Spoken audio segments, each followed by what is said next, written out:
Hey everybody, welcome back to the Stoneface Reactions. I'm Theta, this is Lessons, and today we have, well, I don't know what to call it. I would say smorgasbord, but that doesn't sound right. A sampler pack of stuff we're going to be going through today.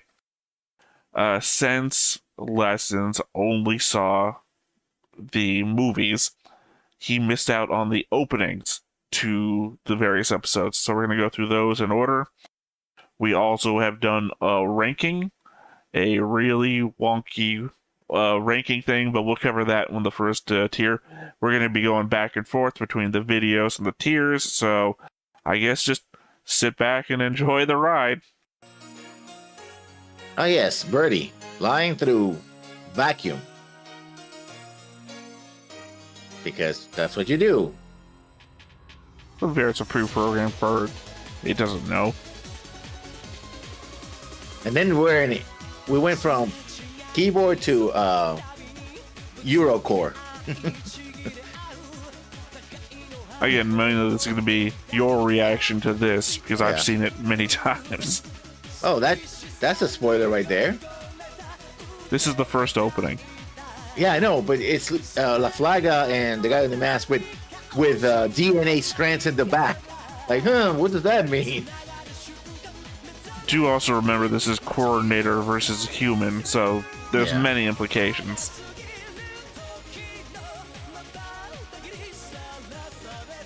I do like the faster pace of the song. Really, I in fact hated that bit. I prefer the piano in the opening. I mean, the opening of the opening. I mean, I like the faster pace because it goes with the faster pace of the action that you're seeing. Like you have the rope, the mechs going around firing each other. A slower song doesn't seem to catch up with it. The Hikaru course, yeah, head slower. bob. Yeah, of course, it's a classic.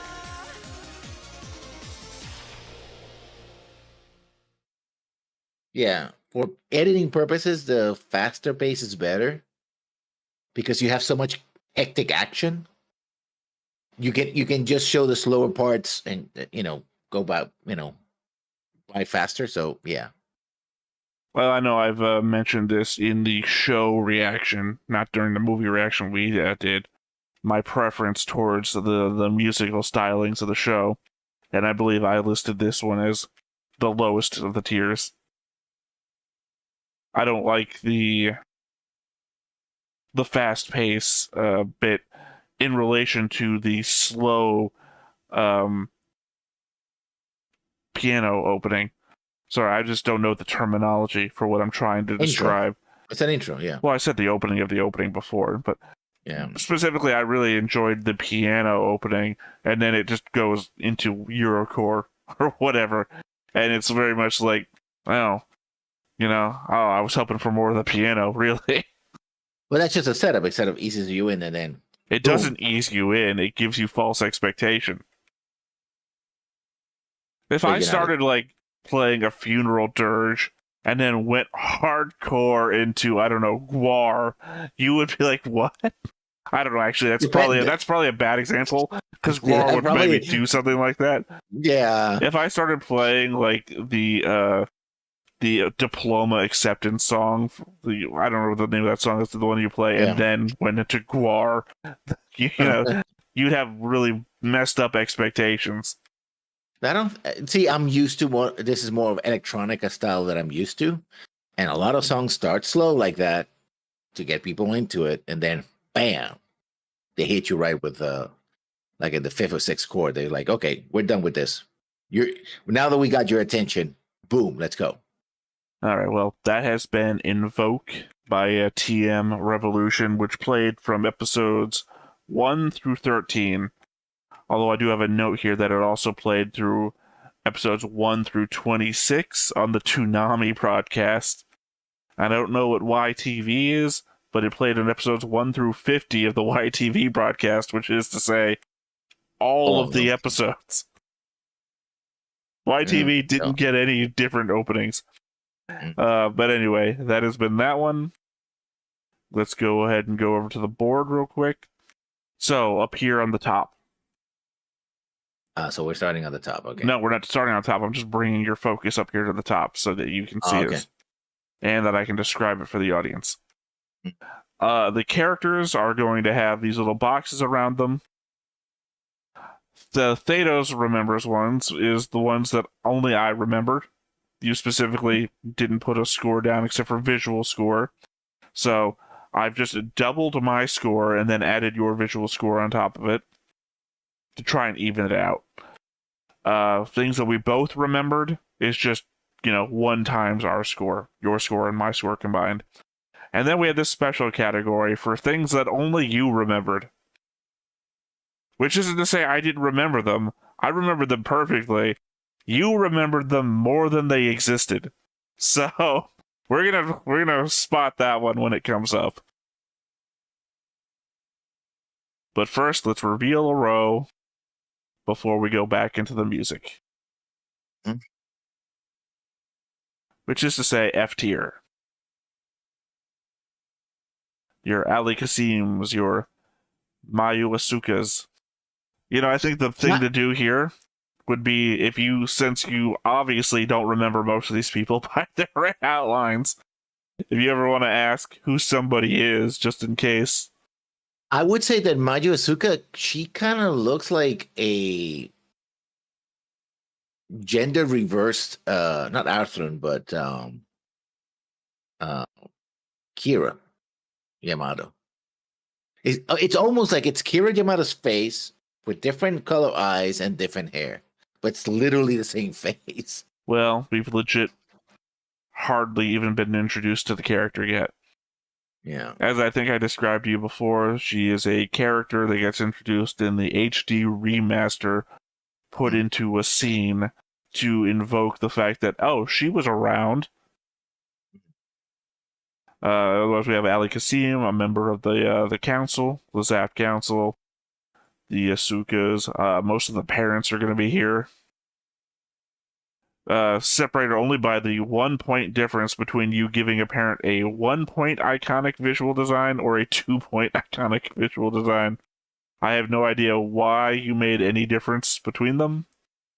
The guys just look, the women look a little more distinctive than the guy, but not by much. The ironic thing between our two things is I think most of the parents I just gave straight 2s for.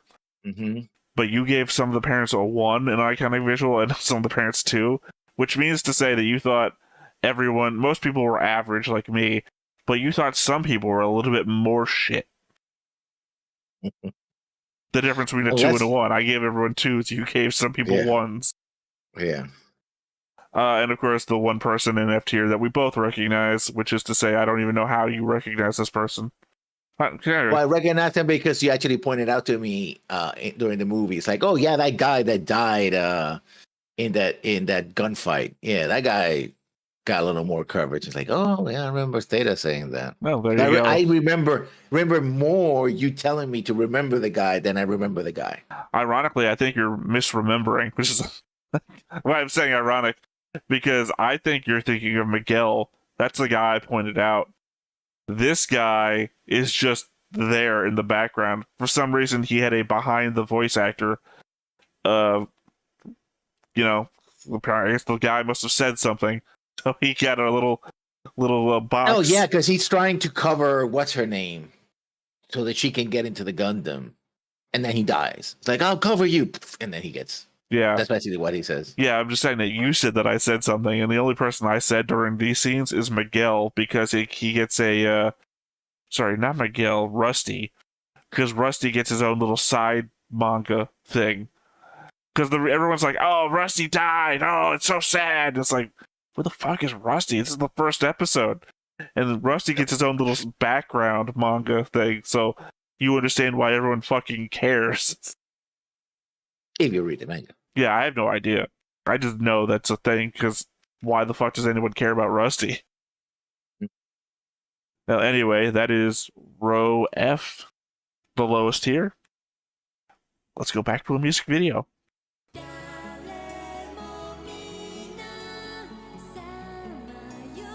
Second opening to the show. Well, yeah, this is introducing all the couples. Not really. That happens more in the endings. which you saw. Yeah. Oh, the possibilities of who could be with whom. Yeah, yeah, but in the endings, they're like right next to each other. Up again, yeah. Okay. See, that's not a Sai and Flay together, which were, you know, a thing for Kira. Somebody needs to kill him. You said that while Durka was on screen. Yeah, because I said it too late. Nope, you just hate Durka. I would say if I thought you even remembered Durka. I know you didn't remember him on the first pass. I don't know if you remembered him on the second go. Okay. We gotta go with the fact that, yes, this anime has a sex scene. Yeah. That's a sex scene. So just you don't remember. You forgot.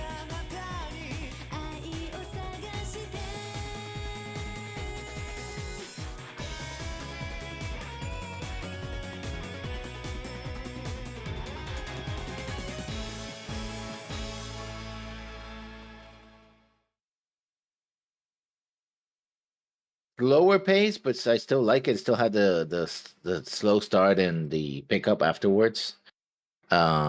More emphasis on the character, especially the ensemble cast. And it's like, oh, all these people in the front. I wonder if some of them will try to get together. Oh, and also, by the way, remember this anime has a sex scene, just so you know. I mean, to be fair, that's just common in Gundam. The sex scene? The glowing naked woman in the opening. Not in 79. Or Stardust Memory. No, but -10. Or 08. MSC. The MSC just, I think, has a... Does MSC? Well, maybe not. Maybe I didn't mean to say in the opening, but during the show. Oh, I mean, yeah. I very but specifically remember 00. Yeah. And there's quite a bit of nudity in 79, but mostly with just the girls taking baths for some reason. Because, well, the reason is, fan service.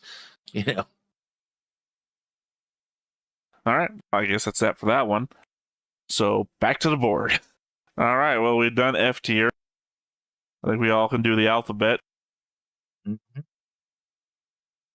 And we go to D tier. Where the highest ranking member of D tier is Cozy Buzzkirk. And again, for any of these red-hued people who you seem to have forgotten, ask if you got questions. Not really. I think Sagi is one of the members of the female trio that we saw briefly, and then they died at the end. I'm like, okay. Well, for dead. you. Yeah. If I didn't cover this from the very top, I should have done this at the beginning.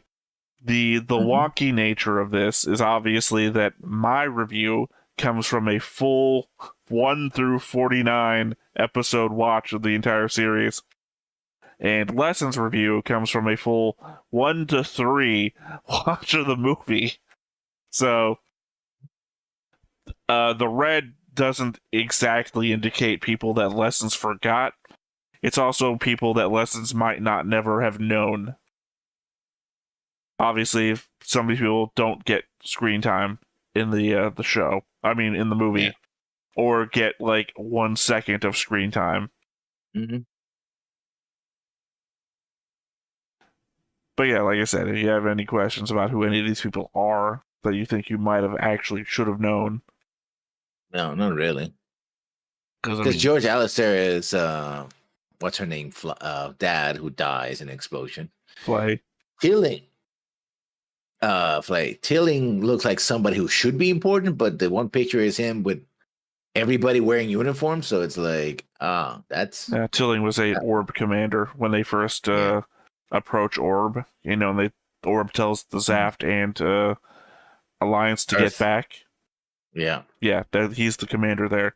He's the one that Kigali yells at. Don't you know who I am?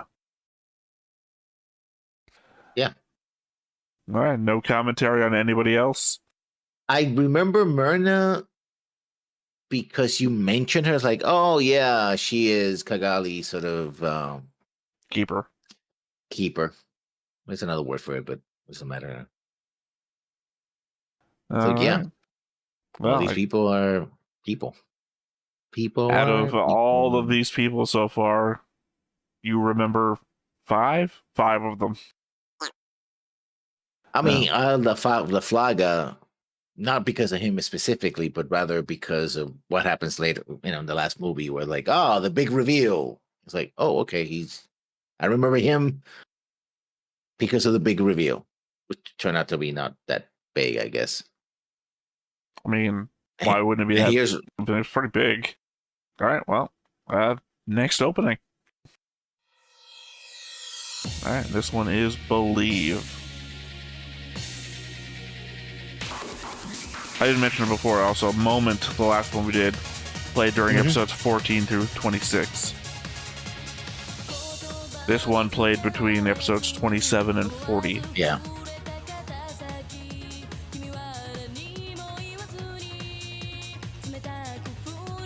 This one's more the relationship one. Yeah. Than what you were saying before.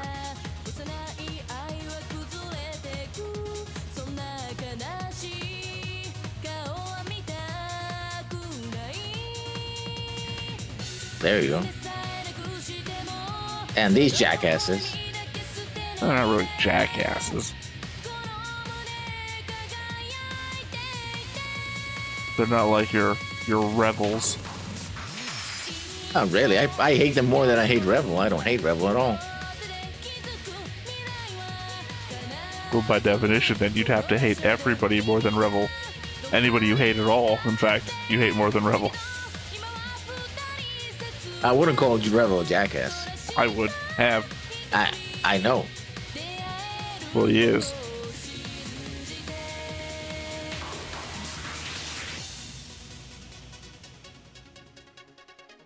Oh yeah, this is more of a 90s dance anthem feel, which I love.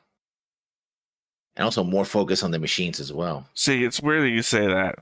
If you were going to rank the 3 that we've seen so far. Mm-hmm.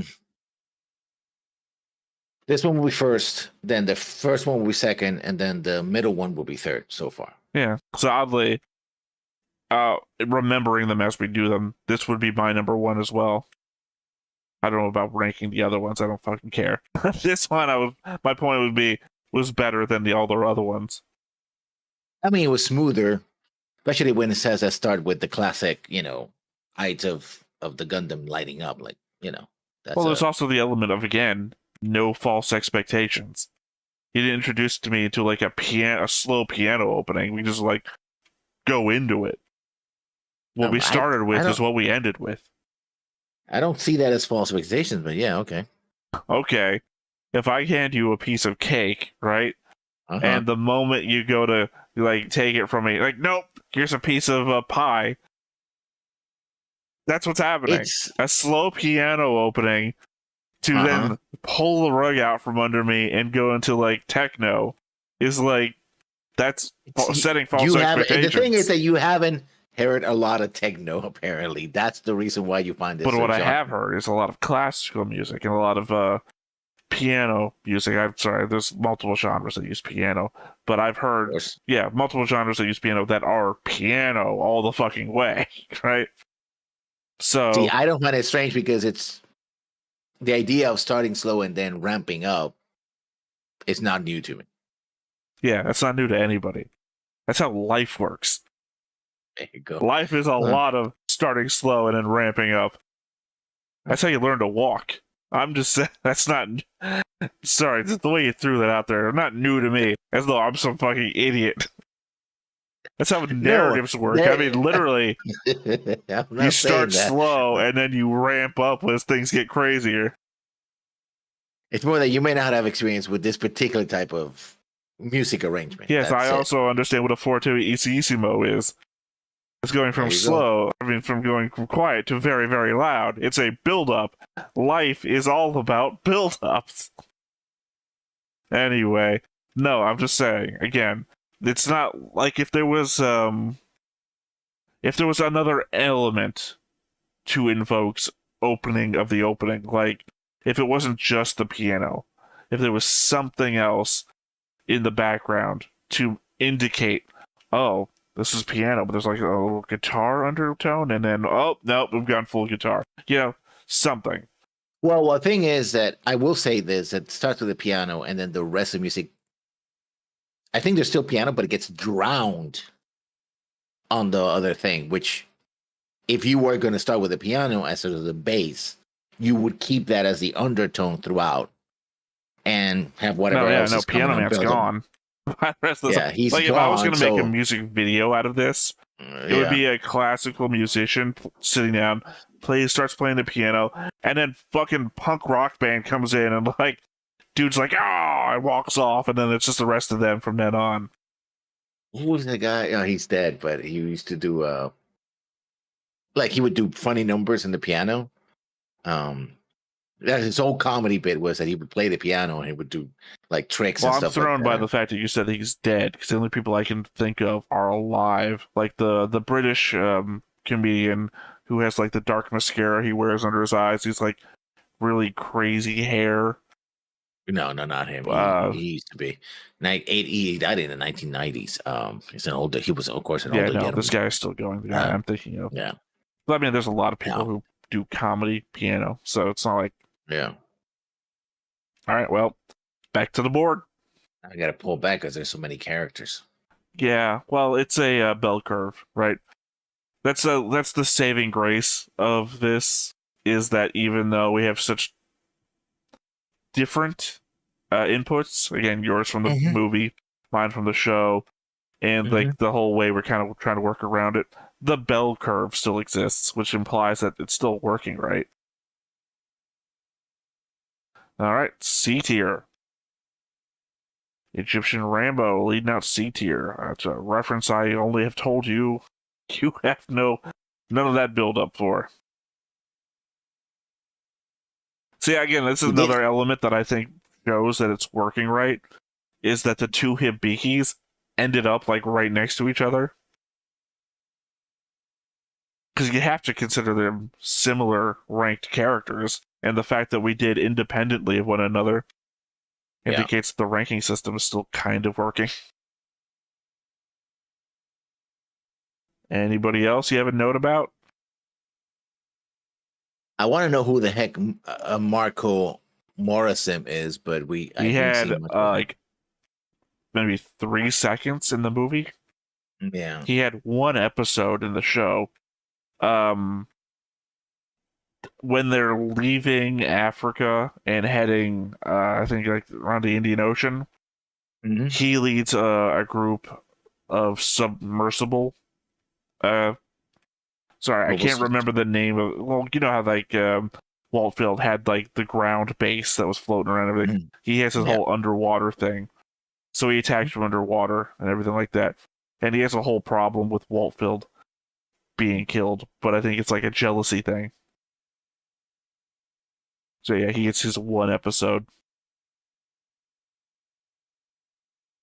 But yeah, no, I mean, you of course didn't remember the village leader that Waltfield attacked. Yeah, no, I didn't. Oh, here's our yellow character. The character that you exceedingly remembered, more so than even I do, who knows everybody in the show. You like gave her high scores and everything, so why don't you tell us a lot about Mayrin Hawk? Well, to be fair, I did, in order to see if I actually remembered, and I did told you this on chat before we did this last night, because I did turn this in late. I did Google a lot of these names in order to make sure where they were. Because one of the things, if they were names that appear only on this follow-up and only got reintroduced in the movies, I gave them low scores. But Marin Hawk stood out to me, mostly for the visual design. Probably because I'm thinking you're remembering Dragon Age 2. Yeah. No, not that. Then you're remembering Berserk, Band of the Hawk. No. Just the visual design of her in this show. That's why it stood out for me. And I think, well, yeah, I think I remember her in the bridge. I wish I had kept your window open so I could see what scores you gave her, because it was like 6 and above. You thought she had exceptional emotional resonance and, above average backstory, and You know how often she appears in the entirety of the show, let alone the movie? Probably once. I think actually twice. But I mean, for a combined total of like 1 minute of runtime, she's one of the HD remaster added characters to show you, oh, she was in the back show. Because I think she's supposed to show up in Destiny. I think you see her walking out of the academy. It's either that or she's like in the background of the room when Ra was giving a speech. When they're doing the whole experiment thing, right? When they're working on either the scene where they're working on some machines, and that's when, based on the image, I'm guessing that she was sitting in the background of a room where Ra was giving a speech to the Atherin team, which is to say, then she's only in one scene and doesn't talk. So, this exceptional backstory, great emotional resonance character who is so highly ranked because of your scores. You remembered her more than anybody else. And I also want to bring up the fact that you brought up that you double-checked on characters you thought you were familiar with. I'm going to zoom back out here and remember all of these red characters are the ones you don't remember. And I guess didn't feel like checking back up on. So, this one stood out to me that I think the entire reason that I came up with this whole green-red thing was so I would remember to bring her up. Like, what the hell happened here? You remembered her so much. But yeah, no, we got everybody else here. Again, I do remember who the vast majority of these people are. Like, Yura is Sahib's son. Mm-hmm. From the same village as Shamsuddin. The only ones I actually get confused about are the Alliance admirals or Alliance captains and whatnot, only because they all look the fucking same to me. So I can't remember which one Koopman was. Well, specific to the lower ranked ones. The lower ranked ones, obviously. The ones I was looking forward to that you didn't, either I missed them or I couldn't find them, were the admirals that blew up Alaska base. Yeah. Yeah, no. Very specifically, one of those guys. Well, there's only like really one that is noteworthy, and I believe they're going to have a red thing around them because you didn't put them down. Yeah. I thought they had a very sinister face, but that was about it. Well, for me, it was the name. Because he has a name I find to be not synonymous with, but very much likened to a famous actor. So when we get there, you'll figure that one out. But yeah, I mean, we got a number of green ones on this tier. No one you want to make note about or anything?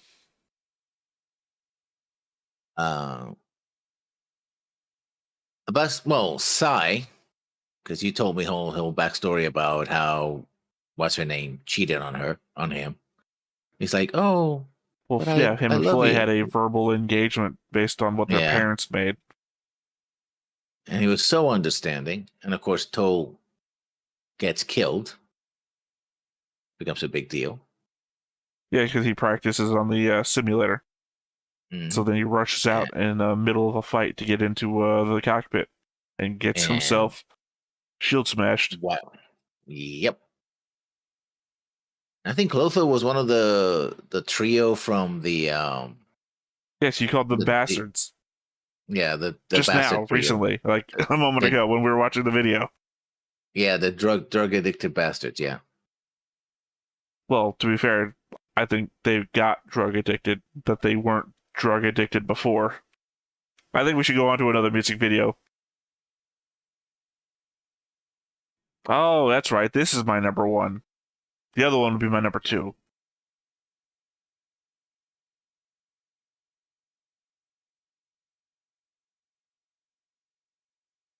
And this is Realize, which played from episodes 41 through 50. So, right there at the end. It's slower. It's more traditional.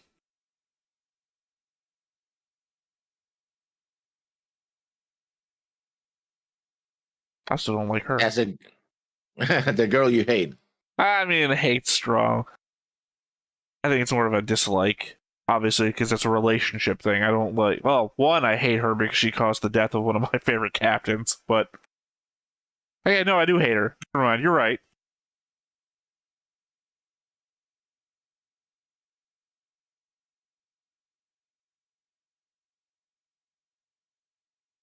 Very much reminds me of an opening from Log Horizon. Now that I think about it.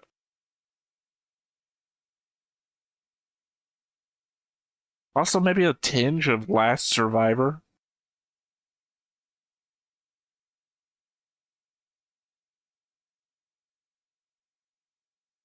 Yeah, mainly I don't like her for what she does to Athrun vis-a-vis cucking him.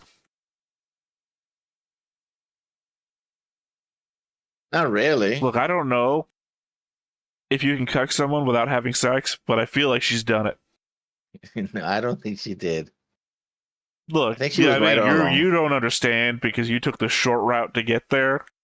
Mm-hmm. All the build-up, all the possibility of her bringing Athrun in on any of this, and then just deciding, I'm going to save your friend and, have him live at my house for a bit and tell him everything I refuse to tell you, and then talk down to you in the middle of a theater about the things you don't realize, even though I've never shared any of it with you, despite me being your significant other. And also being the son of the man who would eventually kill everybody. Oh, yeah, that matters so much that I'm, in fact, telling you everything now, even though I could have told you anything before. Despite the fact that you never stopped being that guy's son. I'm telling you now, after I'm, got your friend in my bed. By which I mean literally, not figuratively. He's laying in my bed right now. Saying it's a dick move. Yeah, that's why I started not liking her. And then she gives the order, which gets my dude, Frederick Aids, killed. It's like, I mean, my dude in that, I have a favorite mobile suit guy, and then a favorite, NPC. Well, they're all NPCs. Favorite side character. Frederick Aids is my favorite side character. He is my Dren. I really like Dren. I really like Frederick. She's like, plow through those 3 ships, but target that one specifically. Oh, there you go. Fucking, Well, she had to do it, so she did. Well, literally, space is 3-dimensional. Could have gone in any direction. Head into that direction specifically. And if she did anywhere else and didn't fight, then they would either catch up to her and kill her. No, actually, they were retreating from the scene, remember? So it wasn't a matter of fighting. Mm-hmm. Also, those 3 ships were just firing at them. Well, they were firing at... Oh, God, it's hard to tell. I can't remember off the top of my head, considering it was a 3-way battle between 3 different factions. Oh, there you go. Anyway, I don't care.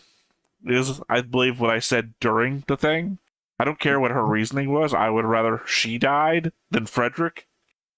Oh. Well, look, it's like when you're watching a sports match, right? You want your team to win. Does that mean that automatically means you want the other team to lose? Preferably, you're not rooting for a tie. You'd be the oddest person that's in the stadium. Ironically enough, I'm rooting for peace, and she's the one who helped bring the peace. Oh, that is ironic, given all the statements you've made about Revel. Anyway, this isn't going to turn into the Revel hour. I would revel in it. Anyway, back to the board. All right. Going up to B tier. With Ellie. Yes. Oh, here's a real slap in the face since we just talked about him. Frederick. You don't remember Frederick. I don't. No wonder you don't give a shit about my complaints about Lacus. You don't remember the guy who I'm incensed about. It's got to be entirely my score raising him up here, too. Yeah. Sutherland was the admiral you couldn't remember, by the way, that we just talked about a little while ago. He definitely has a smug face of someone who you understand who I'm talking about actor-wise, right? Yeah. Yeah, I know. 24. I didn't watch that show. Yeah, but, him... I probably would have gone Lost Boys. I mean, if you there's 2 actors with that last name. If you watch MASH, you remember one of them, her father, and if you watch 24, remember the son.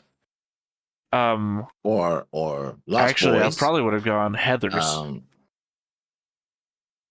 Heather's? I'm probably imagining the wrong person's face. Yeah, you are. Who am I thinking of? What's his name? He's from the same generation because I think he's from the Brat Pack as well. But yeah, no. Christian Slater. That's who I was thinking of. Christian Slater. Christian Slater. He was in Heather's.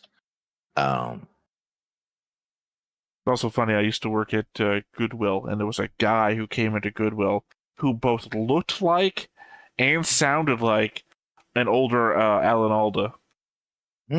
Like, if you ever listened to the World War Z audiobook, Alan Alda, I believe, does voice work for it as it's not the vice president. No, somebody in charge of supplies, because he does the whole speech about how complicated it is to like make a computer based on where the supplies come from worldwide to even put the parts together. Yeah. This guy sounded exactly like him.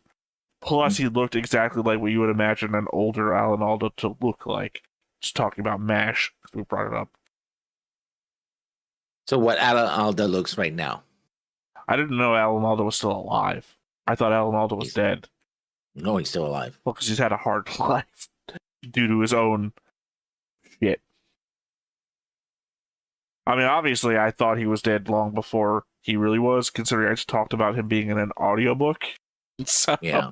He's 88 years old.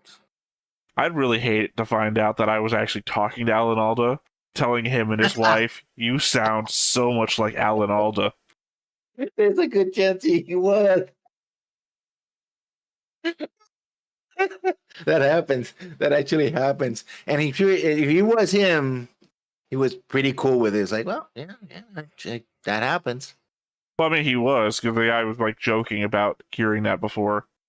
Yeah, like I heard that one before. But then again, what would Alan Alda be? Yeah, all my life. In a Goodwill.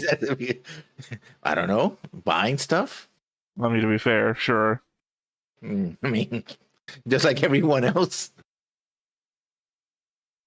I mean, again, it'd be weird. It would be. I mean, I would hate it. I would hate it. You were working all those years. This guy keeps coming in, and you keep telling him the same things. Like, man, you sound so much like Alan Alda. And I'm sure at some moment he said, "You know what? I've been hearing that all my life." Is he married? Yes. The real Alan Alda? Because they would say this guy was in there with his wife too. All right. Well, yeah. That'd be real embarrassing. That'd be egg on my face if that turned out to be true. I mean, it is and it isn't. You were just having a conversation with somebody, treating them like, you were like, "Oh my God, you're Alan Alda."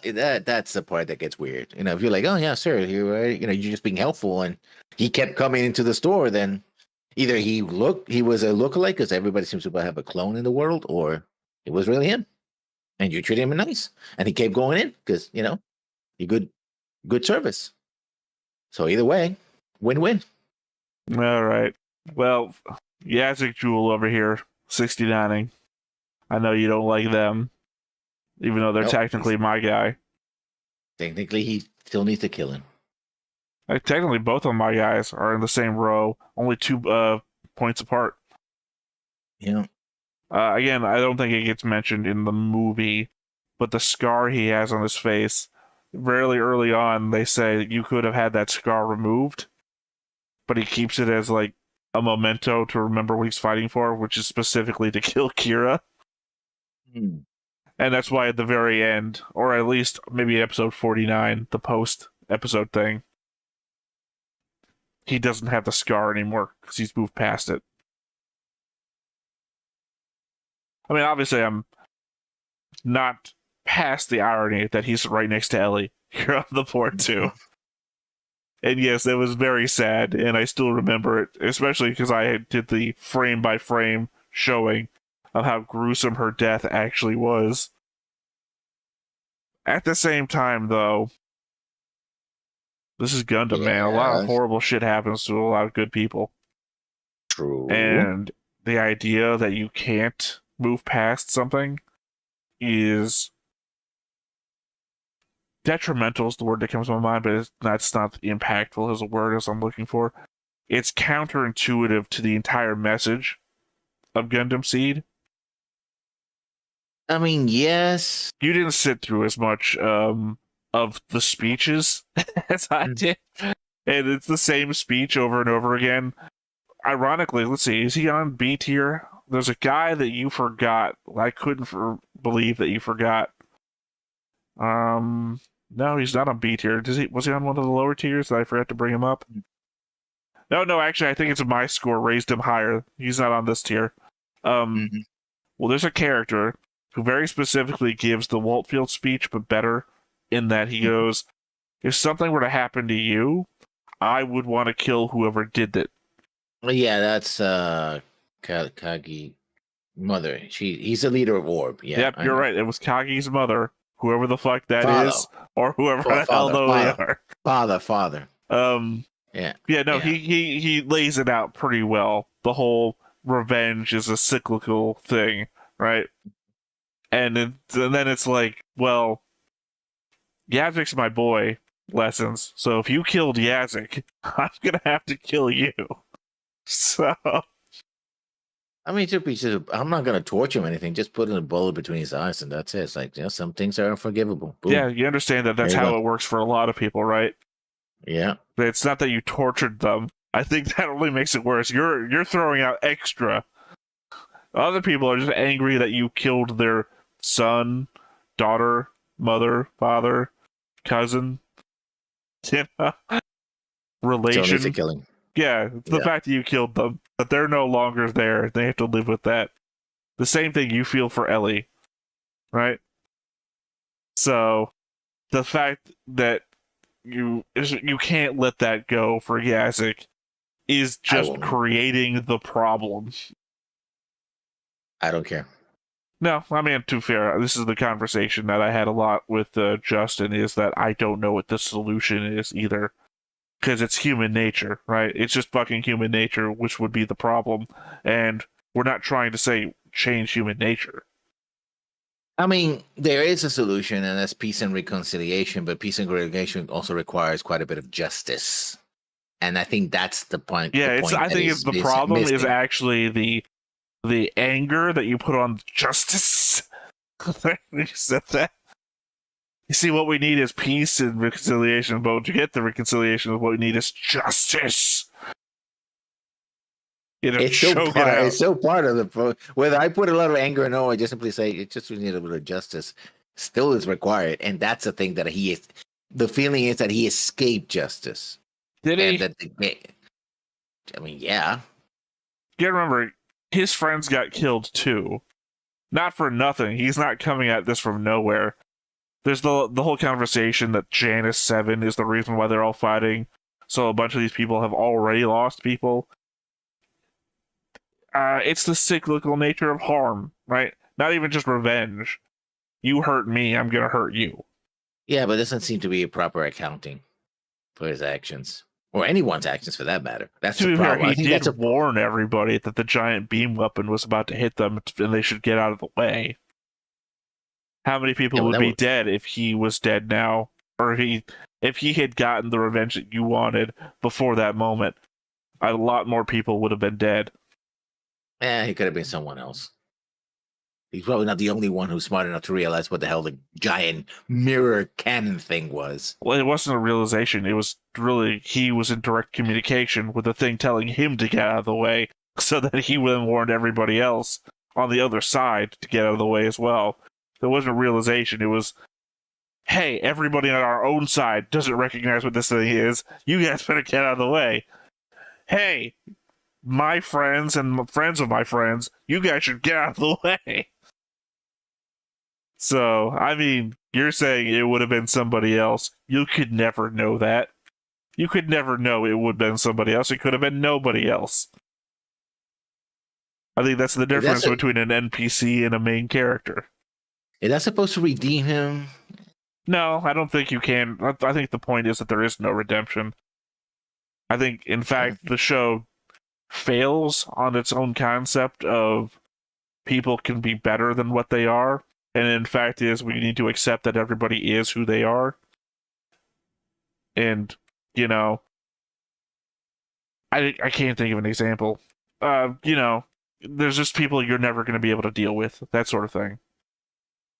He's one of That them. you can't hold Yazik accountable because you'd have to hold everybody accountable, and at that point you'd have nobody left. Who's going to run the prisons when everybody's in prison? You know, it Nah, I don't. is. There I is a think to very some. specific example I would pull to here, but we pull to it so many times, and all I do is edit them out. That I feel like I can't. I just don't want to say that kind of shit anymore. So, anyway, we're on B tier. Patrick Zola, less than Frederick, Yeah, because you didn't remember Frederick. I didn't remember Frederick. I did remember Patrick though. You didn't remember Halburn, a character you specifically mentioned while watching the show, liking. Yeah, he was a captain actually. The Earth Admiral. Alliance captain, admiral, who's like, oh yeah, he was the one doing the tour. Now I remember, but Yeah, he very specifically talks to Kira. He has a history with Mirai. Zellman's another character I really liked. But I didn't remember him because of the picture that you gave me, because it seems to be in some kind of spacesuit. And when I remember him was just dressed as an admiral, just talking to people. Well, to be fair, that's probably what it looked like when he died. So, Aljari, apparently, I guess maybe didn't get enough screen time in the movie. No. He's the guy in the Waltfield town, the place where Waltfield controls, like a black market guy that they have to go to negotiate to get supplies and everything for the base. Yeah, that gets speed through very quickly. They say, oh, we have supplies, let's go. They leave. Blue Cosmos leader, right next to a coordinator. Yeah. I mean, Astray is an important character, but we see him so late in the show. And he's basically one note, like, I'm going to kill all the coordinators, no matter what. I'm like, okay. I don't like you. That's about it. Yep, Nicole got sliced in half. Yazik's mom, council member. One of the 3 Earth Alliance Gundam pilots you didn't remember. Yeah, the 3 bastards. I guess you did remember Durka on the second pass. That was my thing, is I'm going through and I'm doing everything that you had given me the numbers for. And then I said, hey, can you put like an iconic thing for her? And you're like, yeah, but I'm also making sure that the things that I think I might remember, and I go back up through and it's like, oh, gonna have to do a couple of these again. You don't remember Eileen Canever? Nope. She is the one that sided with Siegel Klein at the very end. She's the one who arrests Yazik's mom. Yeah, because she was waiting for the plan to fail so that Yazik would take over. Like, don't worry about this. No, that's what you thought. It's just what you thought. I remember you said that out loud for no good reason. Yeah. It seems that way. It's like, no, she said she's going to send Yazik to the back. And the entire implication of that is, I'm going to send you somewhere safe until this is over. Yeah. Because she's not even in the room to try and take over anything. Yeah. The Reverend. You didn't remember Murdoch, the engineer on the ship? Nope. Siegel Klein, you somehow remembered, even though he got like 5 seconds of screen time in the movie. You somehow remembered Sahib, but not Martin. Nope. Martin DaCosta, the second in command to Waltfield, who even comes back and saves Athrun when Atherin's being led out of the building in handcuffs. Oh, that was him? Yeah. Yeah. Okay, no greater condemnation of a character than, yeah. I don't remember him. What the hell am I supposed to do? I remember somebody doing it, but it's just like he was in disguise as well, I think. It was like no, that was the point. Well, there's a character, he's also the character, here's the problem. In the movie version, Athrun and Lacuse don't get attacked at the theater. They do in the TV show. Like a bunch of people in suits show up and start shooting at them. Yeah. During which Martin DaCosta also saves Athrun and Lacus. So he shows up there. I remember me and Justin had a conversation. Is that... He looks very familiar. And it's like, yeah, it couldn't be him. And then he shows up later and saves Athrun from, getting arrested. It's like, oh, that's fucking him. And proves the Wallfield's still alive. All right. Well, before we go to A tier, we got another video to watch. Mobile Suit Gundam seed, anime music clip, director's concept. Gotta love that. Oh, that's what they found the children dead. Yeah.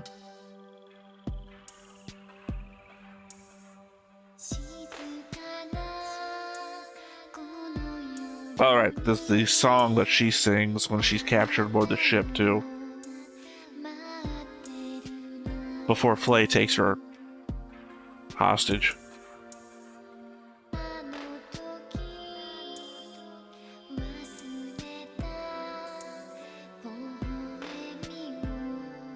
Because remember, Lacus was a idol before anything else.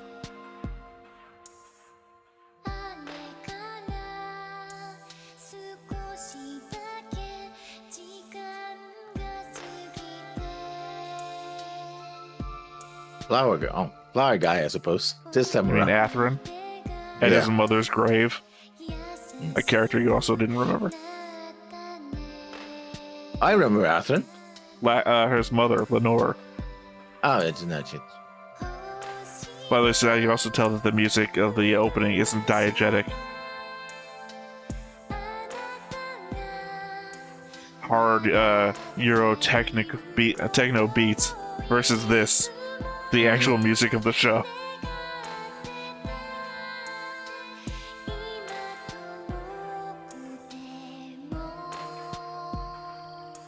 You know how hard they lean on the future clothing style. You don't remember.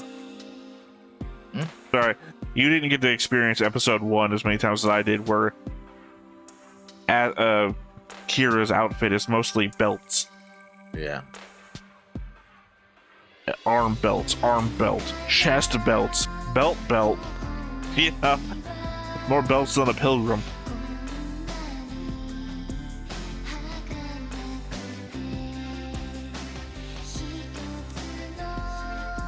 You also didn't experience all the war criminal arguments that I had to go through on this.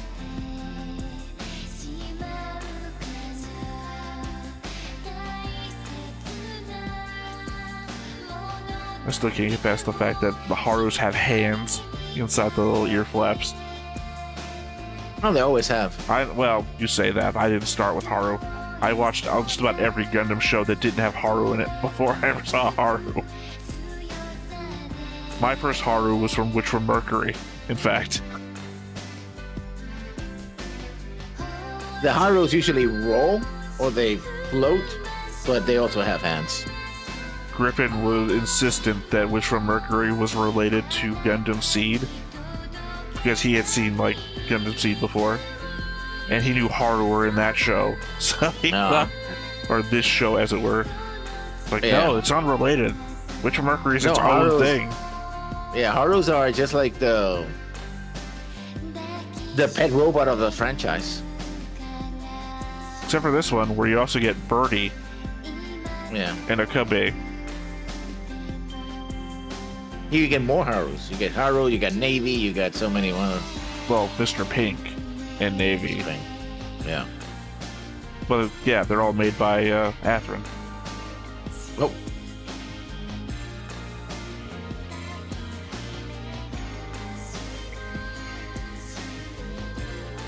Yeah, from the era where I liked Lacus.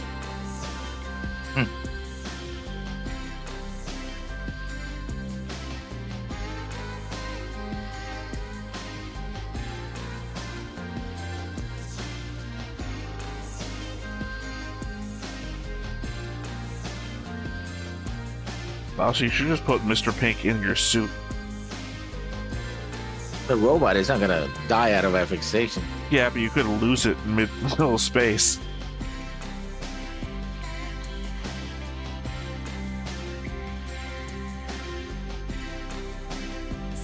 Conversely, Kira could have just gone with Athrun.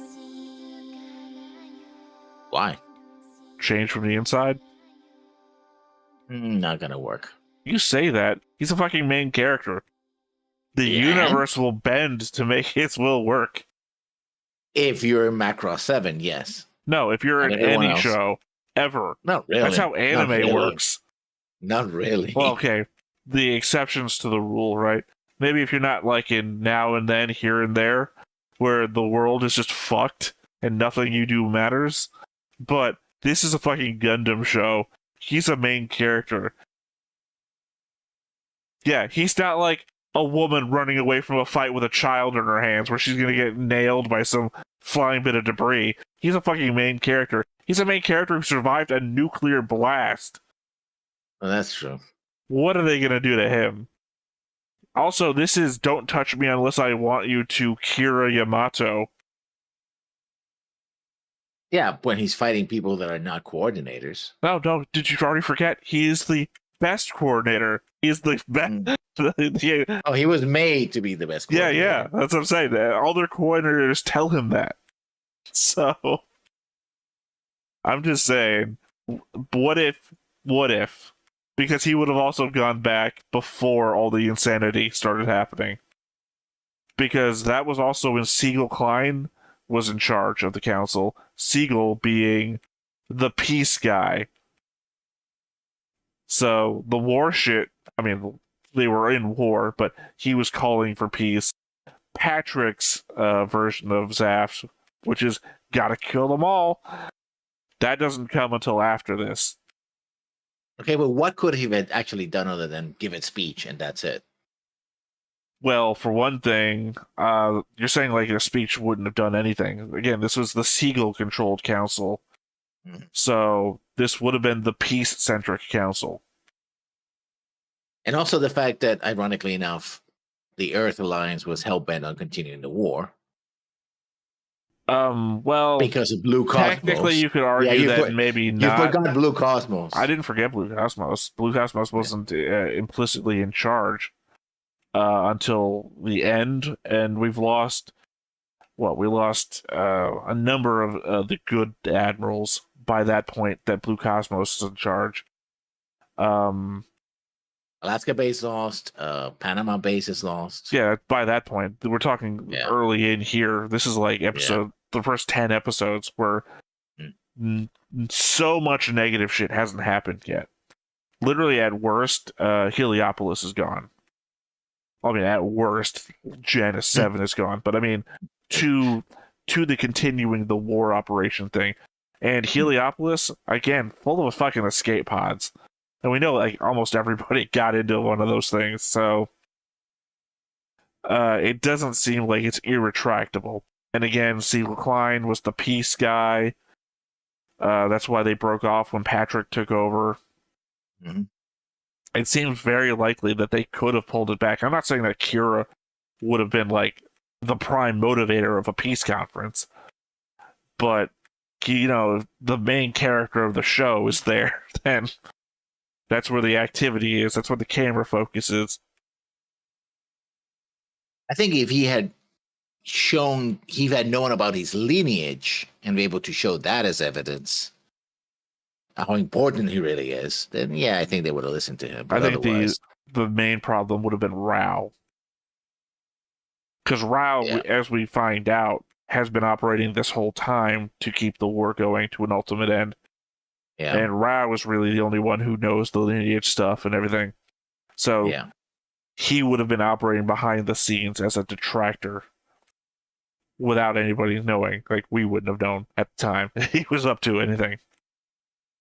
He probably would arrange an attempt on Kira's life, or probably on Klein's. At most, though, or I guess at best, or a possibility, he could have prevented Patrick's rise.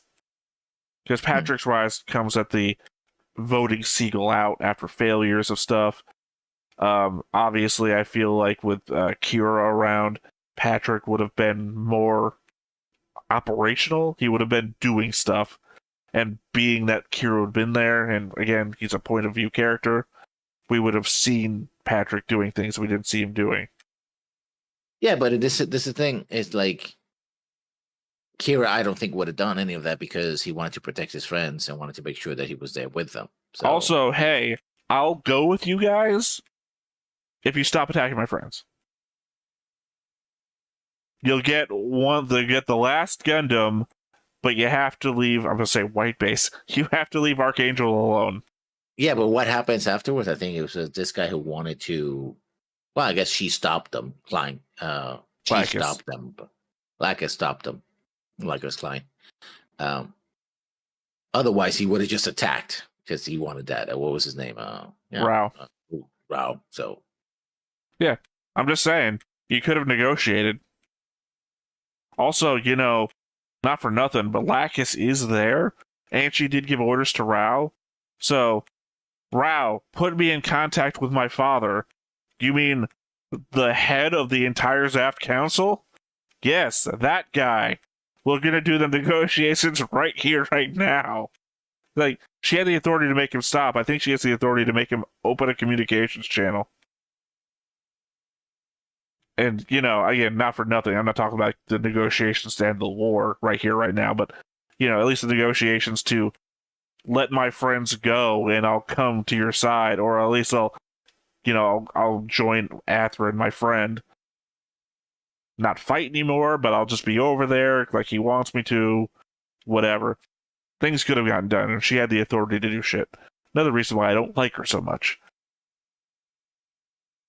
Again, the whole other thing where she says, hey, stop doing that thing. He's like, fuck, I gotta stop doing it now. She swiper, no swiping him, and, he had to stand down. It's like, oh man, I didn't know she could stop Swiper. Turns out she could. Which kind of makes everything else bullshit. Her little bubbly attitude staring out a window.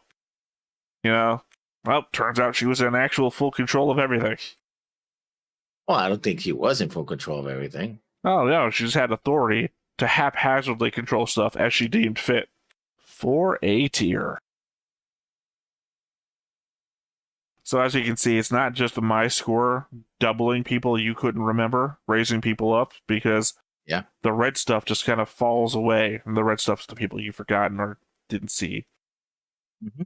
So it's really our combined scores that raise the people up. Which is why A tier is filled with green bars. Mu Laflaga, Athranzala, Gagali Yula Atha. Lacus Klein for some reason. Rowler Crest. Andrew He just said one of the reasons why she was supposed to have all this power. Of course she would be an A tier. Well, being powerful doesn't make you A tier. Patrick Zola is down here in B tier. But as influential to the story and visually significant, yeah. Oh, you mean the guy with the super weapon who almost killed all life on Earth? B tier. Ability to turn one guy back in one scene. A tier. More than one guy. She led the Rao the resistance. Crest. She prevented from following Archangel during one scene. Also killed this guy, but whatever. Flay, Kira, Murray, Nattery. This guy you seem to have forgotten. The only guy who does get raised to A tier by my double score.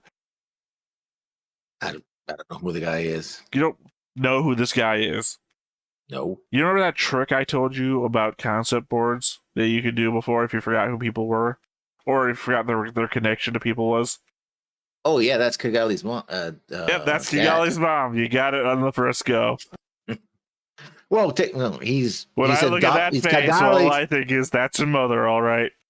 That he's Kigali's adopted father. No, he's not... What are you talking about? No, remember that Kigali and Kira are twins. Oh, yeah, you're right. Sorry. Yeah, no. It was the adopted thing that was throwing me, but then again, this is a Alderaan situation. Yeah. That one of them Literally. got sent to an expensive, well-to-do household, and the other one got sent to Earth. Well, she was made an I admiral. mean, yeah, no, but Orb is on Earth too. It's just one of them got sent to I don't know fucking where. We still don't know. Sorry, I was about to pan down as though this was the concept board that had character relationships. The Yamatos. We still don't fucking know anything about the Yamatos. They got to be down here in D tier, right? F tier? No. No, they're a little higher than that. There's Karadad Yamato. Yeah, but that's his sister. That's no. Kari. Here it doesn't have a sister. Well, technically he does, but it's not her. It's Kigali. No. Caridad Yamato is sister to someone else. Nope. To the other Yamatos. Yeah. No, not unless you're saying she married her brother. I don't know why I'm panning around. I literally just talked to you about the Control F thing. Yeah. Anyway. Haruma Yamato. Mm-hmm. Which is her husband. Not whoever you're implying it is. Yeah, they're both in the same tier. I don't know how I missed her. I probably just didn't zoom down far enough. Yeah, we don't know anything about the Yamatos other than the fact that they didn't want to see that guy again. She is Via Hibiki's sister. Well, either you're cheating, and I hope you're not going to keep cheating. That's where I got it from, so yeah. Well, yeah, but you could only know that by cheating, because the show never says that. Literally, it was left as a question, who the hell the Yamatos are. I don't appreciate that lessons. I really don't. I thought you did know. No, nobody knows. Nobody knows. It's not in the show. No one's ever commented about it before knowing who it was. I'll tell you this, if you ask Justin don't fucking know either who it is. I gotta tell him now. Justin won't fucking care. No, it's never said in the show. Like, literally, they have a sit-down conversation with him that says, I don't want to... I mean, I'm not... Obviously, that makes sense now, but I wish I kind of didn't know. Only because I feel like that's a reveal. That's still a reveal for later, considering that Kira's not dead. And at some point, they're going to talk about his lineage. Yeah. I mean, one would think that with the whole picture thing, eventually, we're like, okay, well, if she's my twin sister, and that's Hibiki, how did I end up with the Yamatos? Well, again, it's a Alderaan situation. And the person who knew now is dead because Orb blew up. Well, again, we covered the whole Hibiki backstory thing well after any of it would have been able to be found out, other than by, I guess, Rao. Rao could have said stuff, but Rao didn't. At least not in the movie. I'm sorry, I'm just now thrown by the fact we've had a revelation here during the ranking. This is... lessons. Stop looking shit up. I had to because I didn't know half of the characters. Yeah, well, you can't do that. This show has a second season. Well, like I said, if it shows that it's in Seed, I would like... and what's the other second season? Legacy? Dynasty? Avoid spoilers is my message at the end of the day, and which means don't look at the wiki. The way what I did was, like, if the wiki said, "Oh, they only appeared in Seed," okay, fine. If they said appear something else, or their main appearance was, it was like, okay, I don't want to know. Well, I'm not. It's not like I'm not massively disappointed at you. I mean, I am sort of. I wish you didn't do that, but. Because it's been in the back of my head. Oh god, I hope he's not cheating during all of our reactions. And he fucking cheated! Me.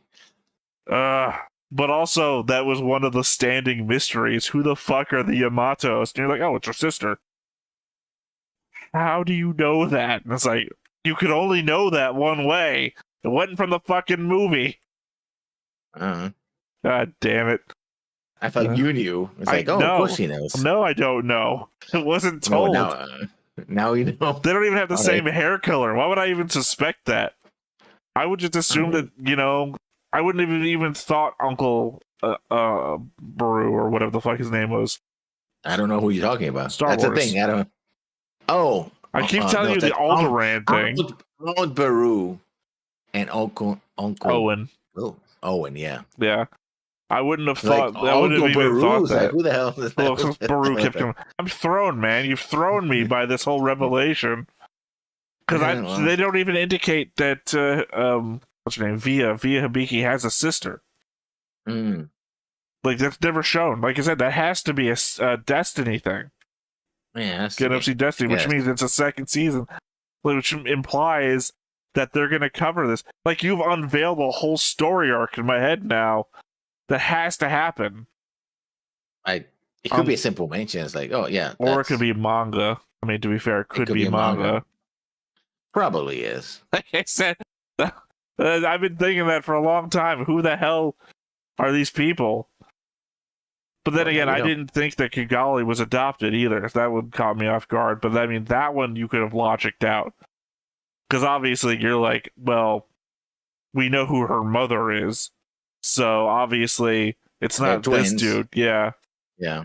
Yeah, so that one was and like, they talk about, oh, they have met, right? It's like, wouldn't. Yeah, I mean, because my thing is, my whole thought process about the parents and everything comes from before, like, episode, what was it, 45 or whatever Rao gives it all away. Big speech. Yeah, because we don't meet the Hibikis until late. We're way on towards the end.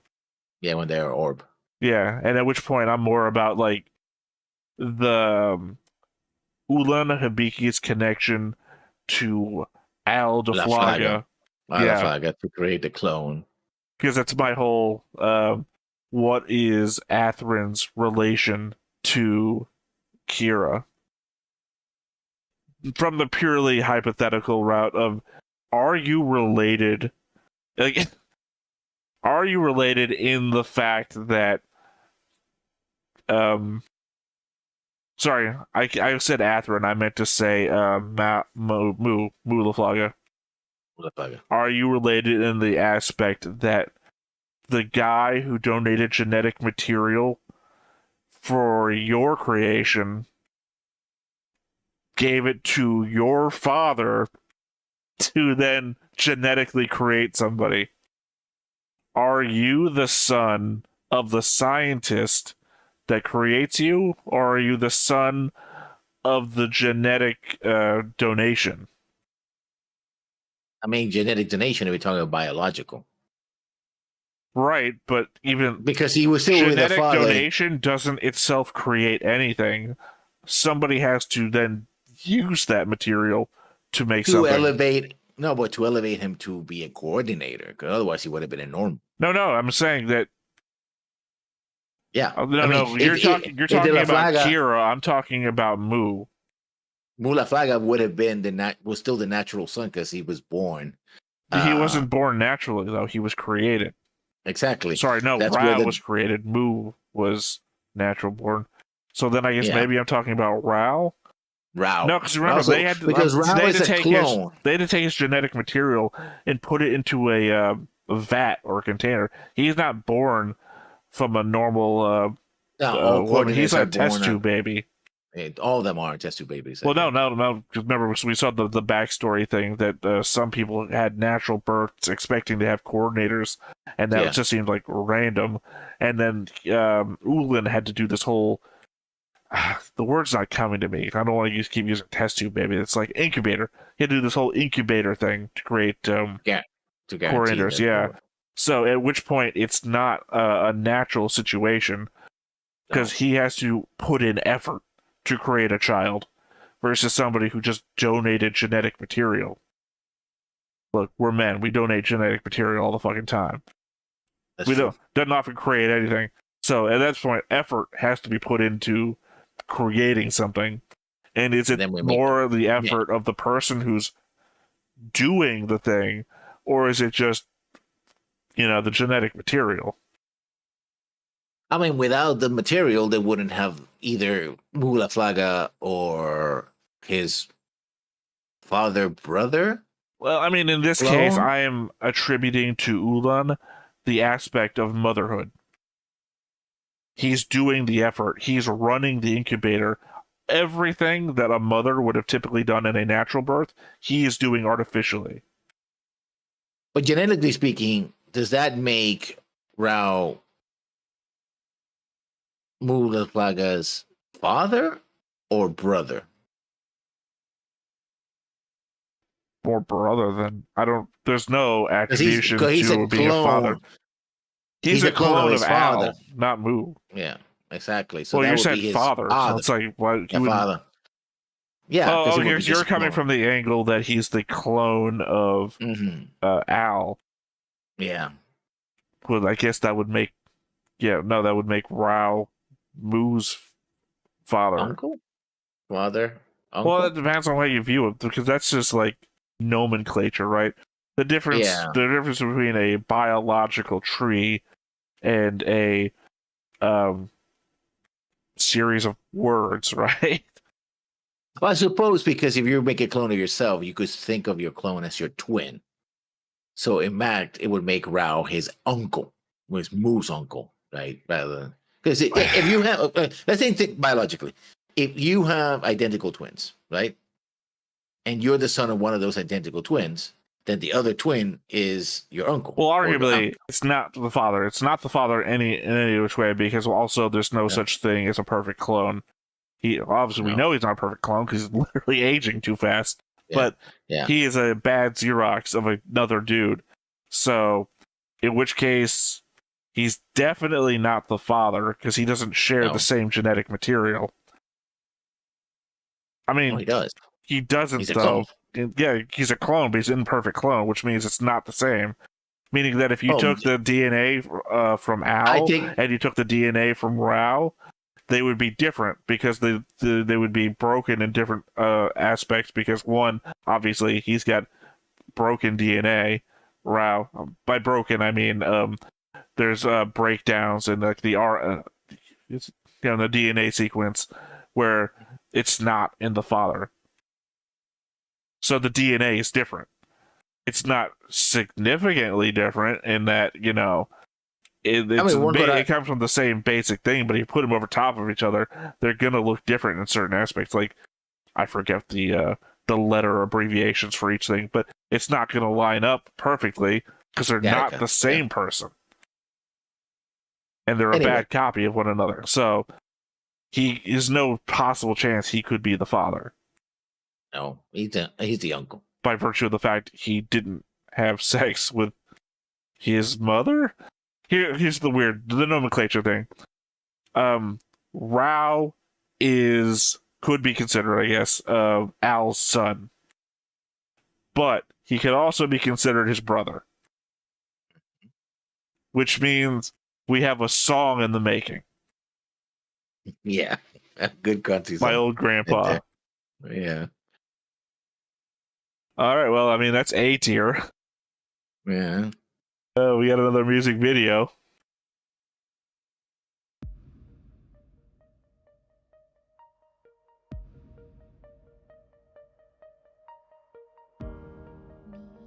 What a clever place to hide. I'm sure no one will find you here. In the theater where your own face is on the outside of.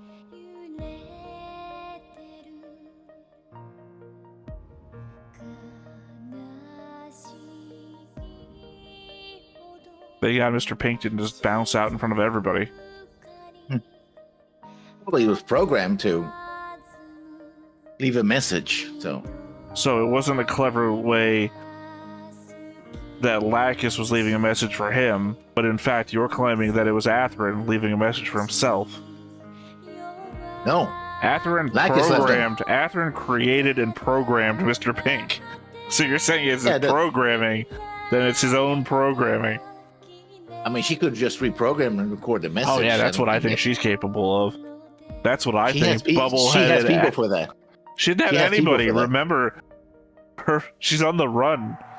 They literally shot up her house.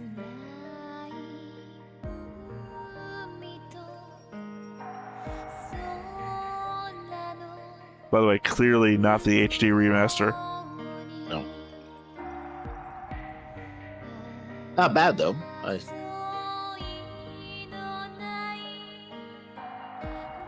I'm about to f your girlfriend. You good? You good with that? Okay, good. Don't make me twist your arm behind your back.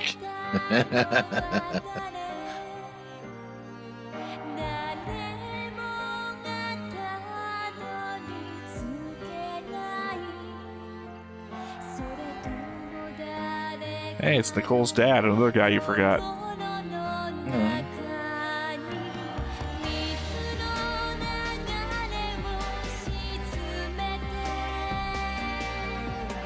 She's cheating on you, Athrun.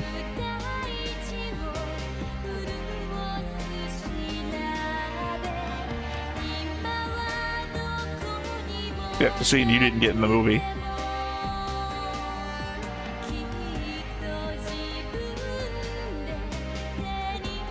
Man, that's the other guy you forgot, Martin DaCosta.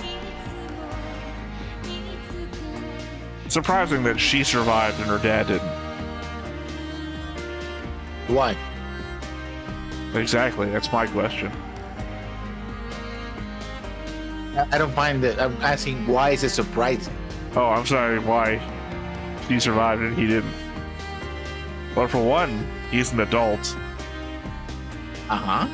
Two, she stands out in the middle of an open field of people shooting at her, whereas he tried to hide away. She's constantly giving speeches to people. He's hiding.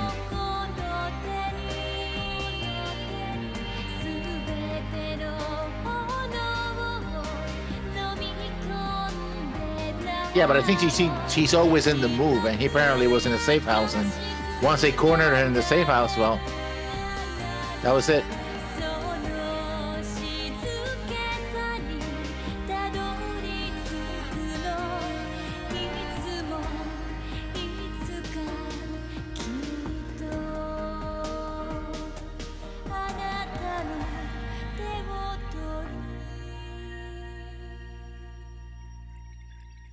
Also disappointed in Waldfeld. Why? Because it seemed like there was more going on than what there was. Before he shows up on the ship, and you find out that he's actually alive, you have the scene where he's in the dark room talking to Patrick on his own, and he's thanking Patrick for saving his life. And he had the picture of Aisha on the side, giving you the first hint that that's Walfeld. And he's like telling Patrick that he'll do whatever it takes to thank him for saving his life. So it's like, oh, Walfeld's up to something. He's like playing both sides of the field or something. I don't know. Just the whole, thanks, Patrick, for saving my life. I'll do anything to repay you. And then he fucking runs off with Lacus and like nothing comes of it. And it's like, well, no, that's disappointing. I guess trying to end the war is the way he wants to repay them. Yeah, I want to repay you by betraying you completely. By literally running away with the girl that you're actively trying to kill, stealing elements of your military, and then fighting you. It's the best way I can think to repay you. By the way, don't borrow money from me.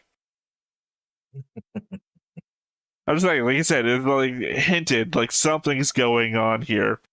Patrick saved his life. He's like, thanks for saving my life. I'm gonna repay you for doing this for me. And then he just runs off. It's like, there's nothing. There's no payoff for it. Oh, well. Maybe he was lying. No, I mean, clearly. That's the only way to read into it. But then it's like, the scene's pointless at that point. Great, you showed us he lied. Good job. I mean, to show how not how he survived, but I guess that he survived and Patrick had a hand in it.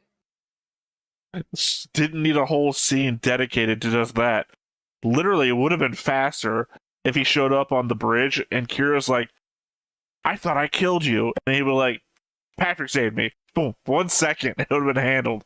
Instead of like a 3 minute scene of him talking to Patrick just to establish that one, he's alive, and two, Patrick saved him.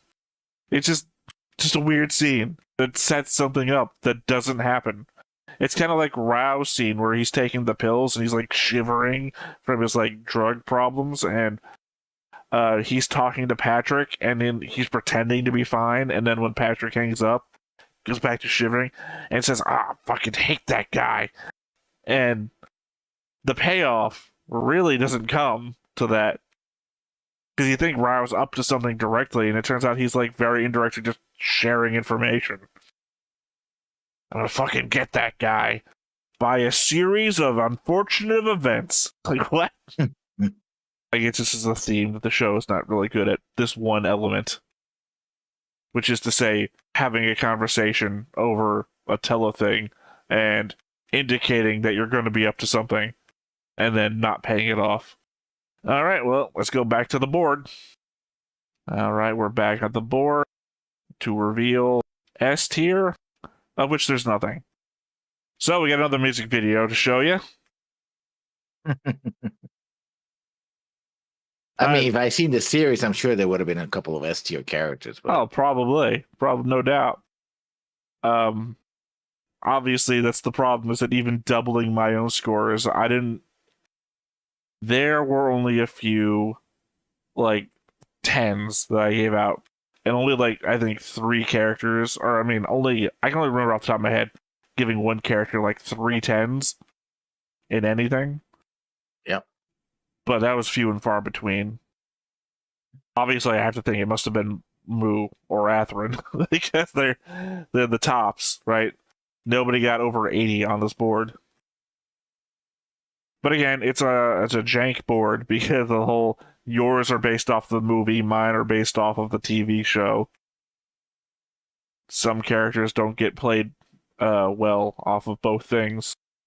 Mm-hmm. But yeah, that's the board. And we have, I think, one last music video. Let's go.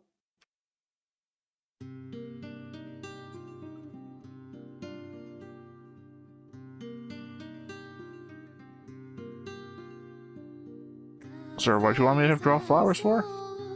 The thing is that now that we know that Kigali is also a coordinator, this whole sequence kind of doesn't make any sense. Why not? Because she's a trained fighter, as he is.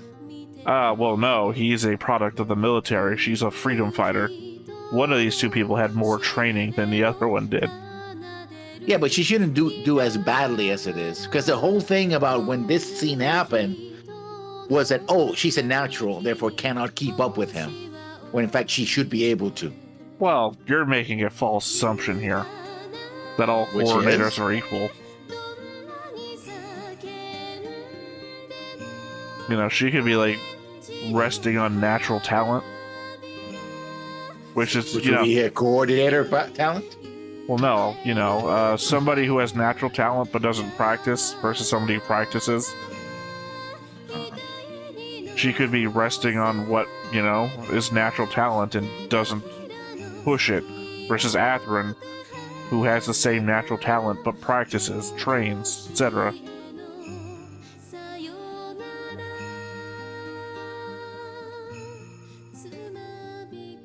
So the reason that she's able to be like a freedom fighter or something is that she's naturally good because it turns out she's a coordinator or whatever. Which allows her to be in a space that she wouldn't normally be able to be in. Oh, but remember, she's also been trained. She's part of Orb as well, yeah. But you mentioned him before. It's like that was his one scene. Yeah. And she apparently was trained by Orb, so. Well, also specifically, we never see her do anything coordinator-like until the very end.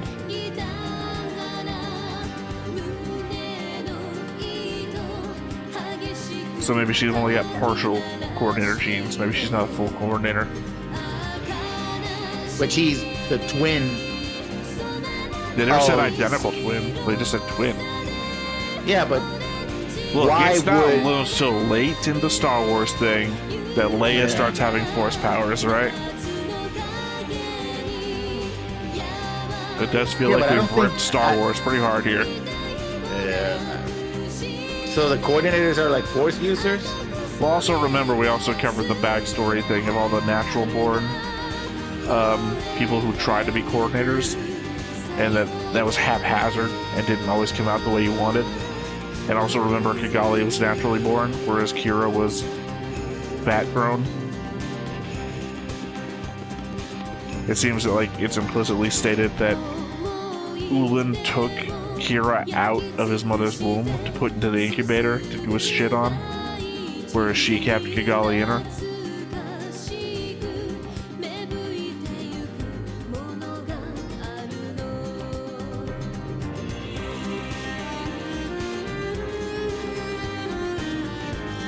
We all remember how important those flowers were to the show.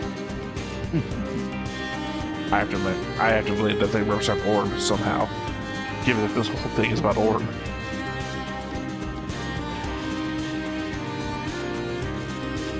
Oh, it's probably the red flower field that meant to represent death.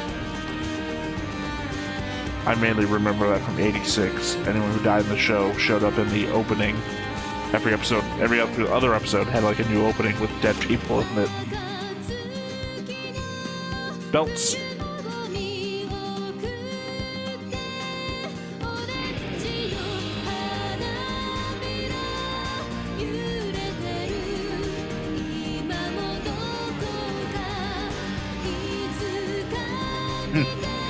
This is awkward. This is so awkward. I mean, she thought it was awkward when she did it to Kira.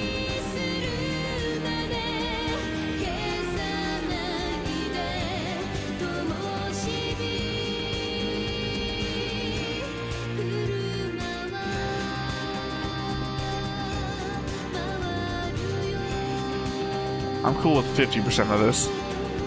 Okay.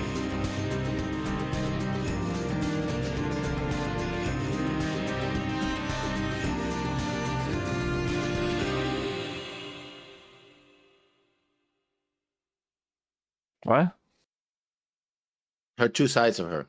The warrior side and the not so warrior side. Sure, if you say so. Well, I mean, that's basically everything we've got, though. We did the 3 openings. I think there was, 3 music videos? Mm-hmm. And we did all of the board rankings. Yeah. Yep. Which I meant to bring up there with that button push, but there we go. By there we go, I mean absolutely nothing happened. Because I'm good at my job. Well, technically, this isn't a job, but you know what I mean. There it is. Anyway. So yeah, that is the end of Gundam seed. We've already done Astray, but the characters don't appear in anything else as far as I'm aware of, so there wasn't any worth putting them up on the board, even though I think we only know like a few character names from that. So yeah, going on from here, we go into Seed Destiny next. Yep. With a bunch of characters we only know a little bit about, except for that one character that you know exceedingly more about than anybody else. Man, you think their backstory is like above average. And you're emotionally invested already. That is your favorite character. In fact, I should probably have you drawn as them. I mean, I do. My character did die, so. Yeah, well, I mean, to be fair, both of our characters apparently died. So yeah, he ate a cannon shot from a. Although it isn't beyond the norm to have a character that died one season appear next season. But I guess it would be up in the air. To the face. Yeah, nuke to the face. I guess a energy cannon shot from a battleship is not enough to kill you in this universe. Well, I'm thinking more Gundam 00, Setsuna, and oh god, I forgot his name. The blonde-haired guy, both who died in orbit and just fucking appear again in the second season. Although that guy wears a mask because he turns into a Darklo? I would say weeb. Oh. Well, you know he does. Like, literally, he suddenly now has, like, a sensei teaching him, like, Japanese sword arts and whatnot. And he's, like, his mask and outfit is, like, full-on, like, samurai-looking shit. Although he is North American, I believe. Like, he comes from, like, the conglomerate of countries that form, like, North America, South America, I think a bit of Europe. Yeah. So they know the writers know their audience, basically. Yeah, well, anyway, he shouldn't have survived. Is the point? And he comes back. So up in the air. If one of us, both of us, our characters don't come back next season. Although it'd be exceedingly hard to tell, considering they are the same. The faces look the same. I mean, if Rao gets his hair, he'd just look like Moo. So, who knows? Other than genetics. Yeah, well, that or... Anyway, we already had a debate. I think that's it for that. Any final thought you want to throw out there? Yeah, this is a wild ride. This, I mean, I don't hate the fact that I saw the movies. I kind of wish I saw this. I guess I have to go back and watch the series myself. Well, you heard it here. We're going to watch the first 50 episodes over again. Myself. The word I said was myself. I wouldn't put everybody else through this again, whether you liked it or not. It's like, well, I watched this before. Oh, I guess gonna be watching Gundam seed till we're 90. Theta said that the lesson said that, so we got to do it again. And it's like, yeah. Never gonna move past the first season of the show. Just to be over and over again. All right. Well, once again, I've been Theta. This has been Lessons. We've been Stone Face Reactions, and we will catch you next time. Bye-bye. Hey everybody, thanks for watching another Stone-Faced Reactions. If you have an idea of another video we could go ahead and watch, go ahead and put it in the comments down below and we'll add it to the wheel. Be sure to like, comment, and subscribe, and let us know what you thought about this video, what parts you liked. And until then, we'll see you next time. Is this too goofy?